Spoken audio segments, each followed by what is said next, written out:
Why do your brilliant Indian engineers stay completely silent during global meetings?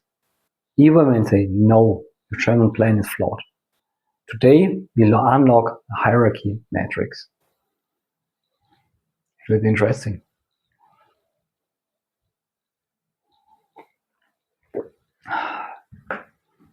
I am Andy Balbus, founder of Andy Balbus BYG Intercultural Consulting, and welcome to the part 2 of Decoding India.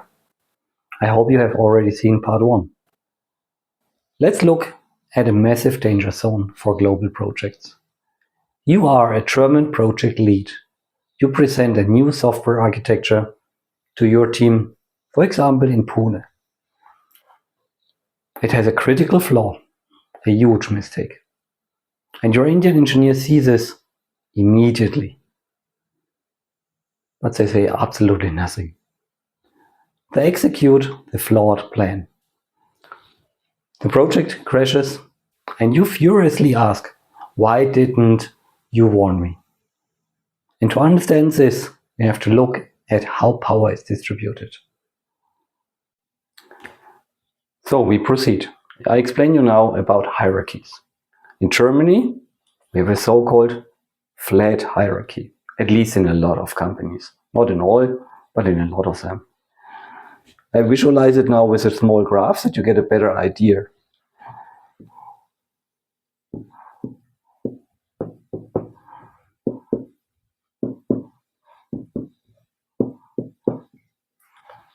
In Germany, let's say this is a head of the department and there are 4 teams below. It's very flat. Even we go to the CEO, typically it's not more than 3 to 5 steps. India is completely different. But before we come to India, what makes it here different as well in the communication and the culture? A junior, for example, when I had hired some new engineers coming from the university, they were full of new ideas. They had learned new technologies. They had a lot of new input. I listened to them. They were motivated to speak up. I benefited from their new approaches. In India, it's different. Now I show you the different hierarchy concept as well.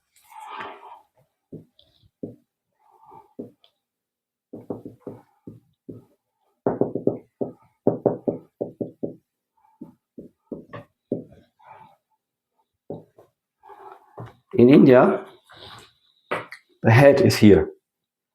And it means not that it's approachable.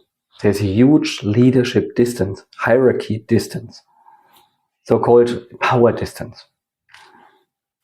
If the juniors I had in my team in Slovakia would have spoken up to this high manager, the high manager would lose a face because in the public room it's not allowed to criticize the boss. And also they would have maybe also felt afterwards consequences. In this power distance, that's what I wanted to explain you with this graph. Have a look. Germany, very flat. It's really important that the export authority is taken. And here, in this Indian context, it's important that you respect the hierarchy. So, how do you fix this? You cannot just tell them, treat me like a colleague. It will feel unsafe to them. You have to use a hierarchy to beat the hierarchy. You must give them explicit, hierarchical permission to speak up. I had also to learn it. It was not easy. Stop asking binary questions like, is my plan okay? Instead, elevate their status. You can do that by asking a diagnostic question, for example. If you had to explain the biggest risk of this software architecture to a junior developer, what would you tell them? And by asking this, you give your Indian engineers the hierarchical permission to share their brilliant expertise, and without any contradiction to you. And that will not stop them. That is good. You transform them from passive order takers into strategic partners. In our next video, We will decode the relationship-based trust and why small talk in India is not a waste of time at all. It is a hard corporate KPI. Hit the subscribe button right now so you can't miss it. I am Andy Balbus and I will see you in the next masterclass.